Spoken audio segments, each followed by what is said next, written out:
Hai semuanya, selamat datang di video part 4-ku. Hari ini saya akan membahas apa itu analisis data teknik hermeneutika. Secara etimologis, kata hermeneutika berasal dari bahasa Yunani yang berarti menafsirkan. Dalam mitologi Yunani, kata ini sering kali dikaitkan dengan tokoh bernama Hermes, seorang utusan yang menyampaikan tugas pesan Jupiter kepada manusia. Tugas menyampaikan pesan berarti juga mengalihbahasakan ucapan para dewa ke dalam bahasa yang dapat dimengerti manusia. Pengalihbahasaan sesungguhnya diindikasi dengan penafsiran. Dari situ, kemudian pengertian kata hermeneutika memiliki kaitan dengan sebuah penafsiran atau interpretasi.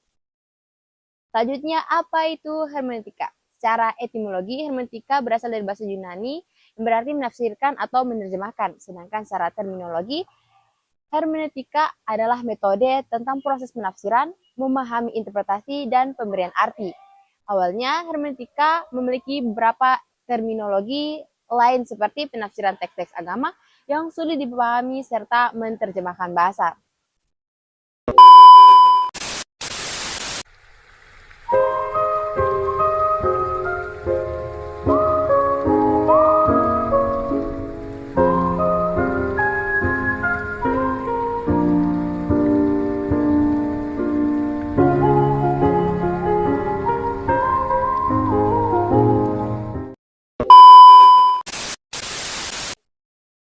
Dalam mitologi Yunani, hermeneutika awalnya diasosiasikan dengan dewa Hermes.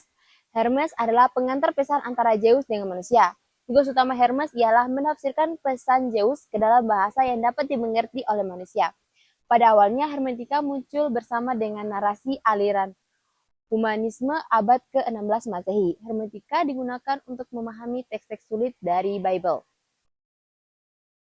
Selanjutnya, hermeneutika digunakan untuk mengembangkan penafsiran alegoris terhadap mitos atau tradisi Yunani kuno.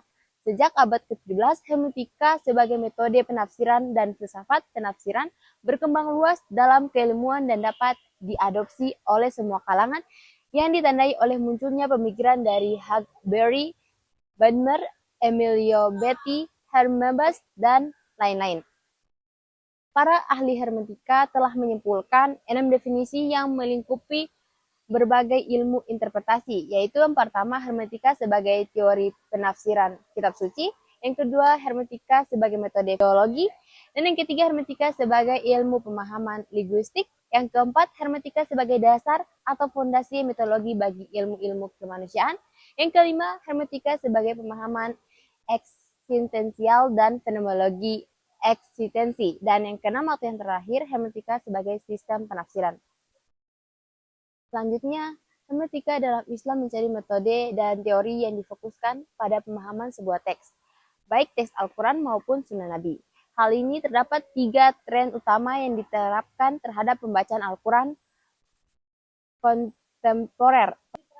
Pertama, teori yang berpusat pada pengarang atau autor, yaitu makna teks yang dimaksud oleh pengarang. Dalam konteks Al-Quran, yang paling banyak mengetahui maksud pengarang adalah Nabi Muhammad SAW, sahabat, tabi'in, dan para ulama berikutnya.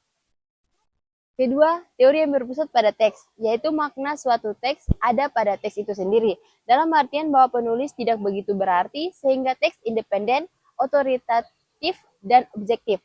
Ketiga, teori yang berpusat pada penafsiran atau pembaca atau reader, yakni teks tergantung pada apa yang diterima dan diproduksi oleh penafsirnya sehingga teks bisa ditafsirkan ke arah yang difungsikan oleh pembaca. Yang keempat, hermeneutika sebagai metode penafsiran akan selalu relevan jika diterapkan dalam memahami Al-Quran yang bersifat sholihun likulli zaman wa makna, sebab kebenaran yang diperoleh tergantung pada orang yang melakukan interpretasi, dan dogma hermeneutika bersifat luas sesuai dengan perkembangan zaman dan sifat open-mindednya. Dalam Islam, kompetitor wacana hermeneutika sebagai salah satu solusi atas kebutuhan metodologi Islam seorang menjadi sesuatu yang niscaya. Pada pemikir Islam kontemporer seperti Nasri Hamid Abu Zadi, Muhammad Al-Ghazali, Fazlur Rahman, dan tokoh-tokoh lainnya pun senantiasa menyinggung pentingnya metode ini. Selanjutnya hermetika menurut Nasir Hamid Abu Zaid. Abu Zaid berusaha mengkaitkan personal penafsiran dengan hermetika. Dalam penafsirannya, Abu Zaid menyinggung dua aktivitas penafsiran pada teks, yaitu pembacaan tendensius dan pembacaan terikat, atau ideologis, yang artinya teks selalu terikat dengan data-data kebahasaan dan selalu sesuai dengan ideologi yang dianut oleh penafsir. Sehingga hal ini harus ditinggalkan dalam proses interpretasi. Kemudian melahirkan pemikiran baru yang dikenal dengan hermeneutika humanistik, yaitu hermeneutika yang mengembangkan teks-teks keagamaan pada aktor manusia. Teori hermeneutika Nasri Hamid Abu Zaid adalah respon terhadap tradisi penafsiran teks klasik yang mengakibatkan eksistensi penafsiran. Teori ini bersifat objektif historis dari teks, yaitu proses penafsiran dan kegiatan pengetahuan selalu ditujukan untuk mengungkapkan berbagai kenyataan yang memiliki keberadaan objektif di luar horizon subjek pembaca. Apabila horizon pembaca membatasi sudut pandangnya, maka data-data teks tersebut tidak berposisi sebagai penerima pasif terhadap orientasi subjek yang diketahui. Sehingga pembaca dan aktivitas intelektual yang benar pada umumnya harus didasarkan pada dialektivitas kreatif antara subjek dan objek. Hubungan ini menghasilkan interpretasi baik pada level pengkajian teks maupun terhadap fenomena. Hermeneutika yang bersifat objektif historis merupakan bentuk kritik terhadap pembaca tendensius atau talwin. Sementara ideologalisasi dihasilkan dari kecenderungan subjektif opportunistik dan telah menggugurkan sudut objektivitas dan historitas teks, dan bentuk kritik terhadap kecenderungan positif formalistik yang menyembunyikan otoritas ideologis di bawah jargon atau objek ilmiah. Sehingga dapat dipahami, Nas Hamid Abu Zaid dalam penafsiran teks bersifat dekonstruktif dengan menempatkan teks terpisah dari pengarangnya. Peran pemaknaan secara mutlak diserahkan pada pembaca teks atau reader center dengan segala aspek sosial dan latar belakang historisnya. Salah satu karakteristik tipikal dari pengaruh sosiologi kultural terhadap karakteristik Al-Quran bahwasannya dalam proses pembentukan teks Al-Quran tidak bisa dikeluarkan dari kerangka kebudayaan bangsa Arab saat ini. Misalnya pengaruh teks syair bahasa bangsa Arab. Karakter dan corak suatu teks akan mengembangkan dan merefleksikan struktur budaya atau bunyi as-syaqafah dan alam pikirnya atau state of mind, di mana ruang dan waktu teks atau space and time tersebut dibentuk. Beliau juga membedakan 3 tingkat dalam makna dalam teks agama. Level pertama adalah level makna yang hanya merupakan bukti-bukti historis yang tidak dapat diinterpretasikan secara metaforis atau lainnya. Level kedua adalah level makna yang dapat diinterpretasikan secara metaforis, dan level ketiga adalah level makna yang dapat diperluaskan atas dasar signifikansi yang disingkapkan dari konteks kultur sosial di dalam teks-teks tersebut, bergerak dan melalui produktivitas makna dari teks-teks tersebut. Hermeneutika Abu Zaid adalah sebuah metodologi yang mengungkapkan makna asli Al-Quran dan kemudian akan melahirkan sebuah pesan utama sebagai landasan metodologi yang dibangun oleh Nasir Hamid. Ia membedakan antara konsep tafsir dan takwil, di mana tafsir memiliki pengertian menyingkap sesuatu yang tersembunyi atau tidak diketahui dan bisa diketahui karena adanya media tafsir. Sedangkan takwil adalah kembali ke asal-usul sesuatu untuk mengungkapkan makna dan magza. Makna merupakan adalah yang dibangun berdasarkan gramatika teks, sehingga makna yang dihasilkan adalah makna-makna gramatik, sehingga magza menunjukkan pada makna dalam konteks sosiohistoris. Dalam proses penafsiran, keduanya sangat berhubungan kuat satu sama lain. Magza selalu mengikuti makna, begitu pula sebaliknya. Dalam membangun teori penafsirannya, Nasir Hamid memandang sangat penting personal konteks dalam memproduksi makna. Menurutnya dalam Al-Quran terdapat beberapa level teks, yaitu konteks sosial kultural, konteks eksternal, konteks internal, dan konteks linguistik, serta konteks pembaca atau penafsiran. Penggalian makna hanya dengan menggunakan atau memenuhi kelima konteks ini sudah cukup sebagai langkah-langkah penafsirannya. Akan dipaparkan sebagai berikut. Yang pertama, menganalisis struktur linguistik ayat-ayat Al-Quran dan mencari fakta-fakta sejarah yang mengelilinginya. Yang kedua, menentukan tingkat makna teks. Yang ketiga, menentukan makna asli teks. Yang keempat, menentukan makna signifikan. Dan yang kelima, mengkontekstualisasikan makna histori dengan berpijak pada makna yang tidak terkatakan. Selanjutnya, hermeneutika menurut Muhammad Al-Ghazali. Muhammad Al-Ghazali menggunakan metode tafsir Maudhui yang telah cenderung pada pembacaan untuk mengkaji ide dan pemikiran utama dari setiap surah disebut surah As-Saminid.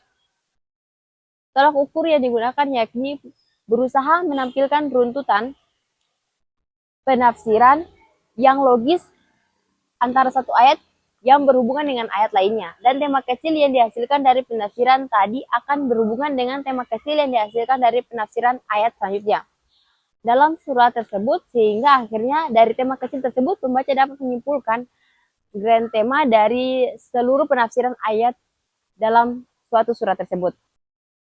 Walaupun ditemukan adanya upaya rasionalisasi penafsiran yang terkesan subjektif, namun praktiknya ia masih menjaga sisi objektivitas penafsiran. Hal ini ditegaskan dalam usahanya memahami konteks internal dan eksternal Al-Quran itu sendiri. Atau dalam bahasa Aminal Al-Kuli, dia disebut dengan term mafi Al-Quran dan mahaula Al-Quran.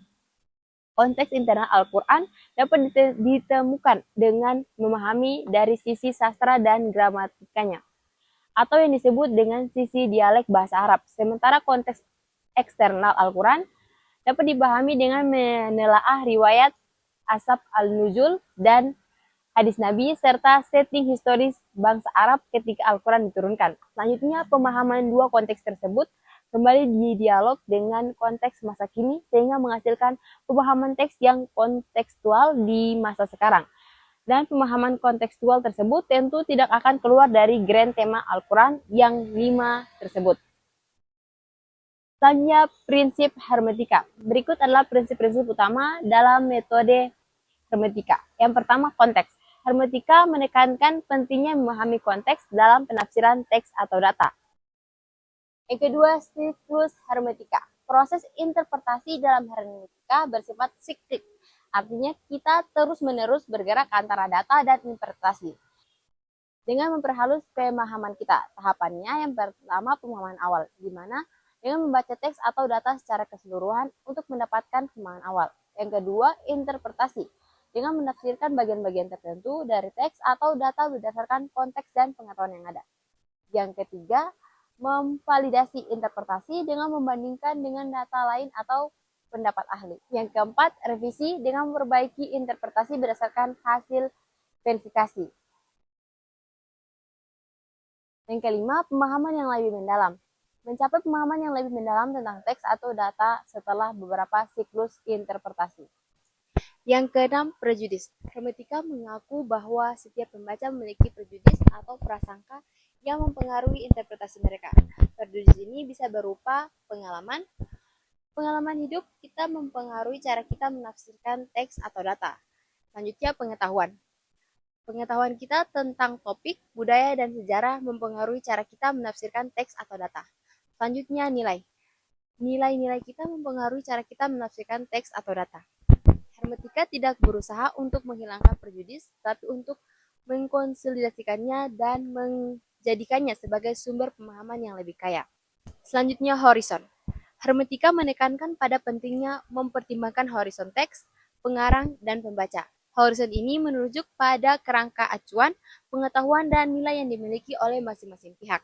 Dengan mempertimbangkan horizon yang berbeda, kita dapat memahami bagaimana teks atau data dibentuk oleh konteksnya dan bagaimana makna dibentuk oleh interaksi antara teks dan pengarang serta pembaca. Yang kedelapan, makna. Hermeneutika berfokus pada makna yang tersirat dalam teks atau data, bukan hanya makna literal. Makna tersirat bisa berupa simbol, di mana simbol-simbol dalam teks atau data dapat memiliki makna yang lebih dalam daripada makna literalnya. Selanjutnya, nilai. Teks atau data dapat mengekspresikan nilai-nilai tertentu yang tidak selalu dinyatakan secara eksplisit. Selanjutnya, implikasi. Teks atau data dapat memiliki implikasi yang tidak selalu terlihat pada permukaan. Yang kesembilan, kebenaran. Hermeneutika tidak mencari kebenaran tunggal, tetapi kebenaran yang kontekstual, di mana kebenaran dalam hermeneutika adalah hasil dari proses interpretasi yang melibatkan dialog, refleksi, dan verifikasi. Selanjutnya, kebenaran dalam hermeneutika bersifat dinamis dan selalu berkembang seiring dengan perubahan konteks dan pengetahuan. Selanjutnya, relevansi dan konsep dasar hermeneutika. Hermeneutika merupakan sebuah metode penafsiran yang telah ada sejak zaman Yunani kuno. Kembali mendapatkan tempat penting dalam dunia ilmu pengetahuan. Istilah hermeneutika berasal dari kata Yunani yang berarti menafsirkan. Abdul Hadi, seorang sastrawan dan akademisi Indonesia, menyoroti relevansi hermeneutika dalam konteks kritik terhadap pandangan etnosentrik dan hegemonik ilmu-ilmu positivistik dan rasionalistik.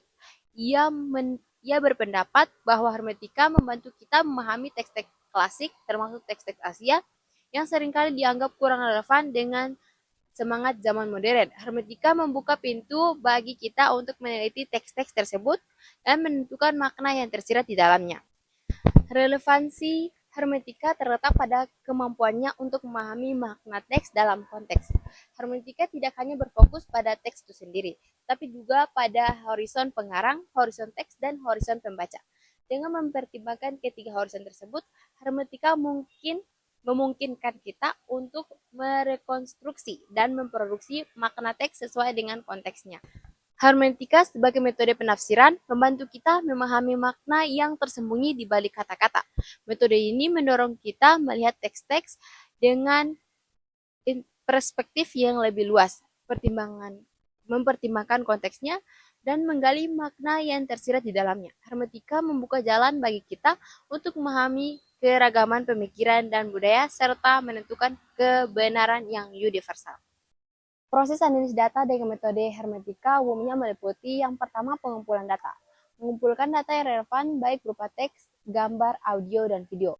Yang kedua, mendeskripsikan data. Mendeskripsikan data secara rinci dan sistematis. Yang ketiga, interpretasi data.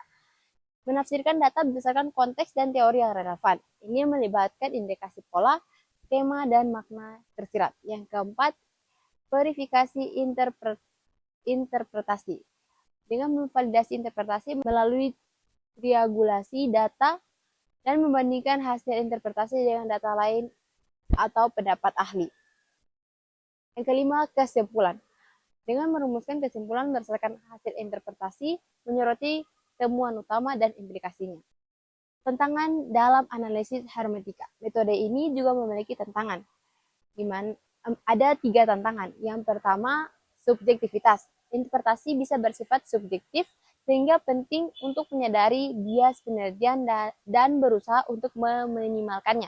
Yang kedua, kompleksitas data. Data kualitatif seringkali kompleks dan membutuhkan waktu dan keahlian khusus untuk dianalisis. Yang ketiga, generalisasi. Hasil analisis hermeneutika mungkin sulit digeneralisasi karena sifatnya yang kontekstual.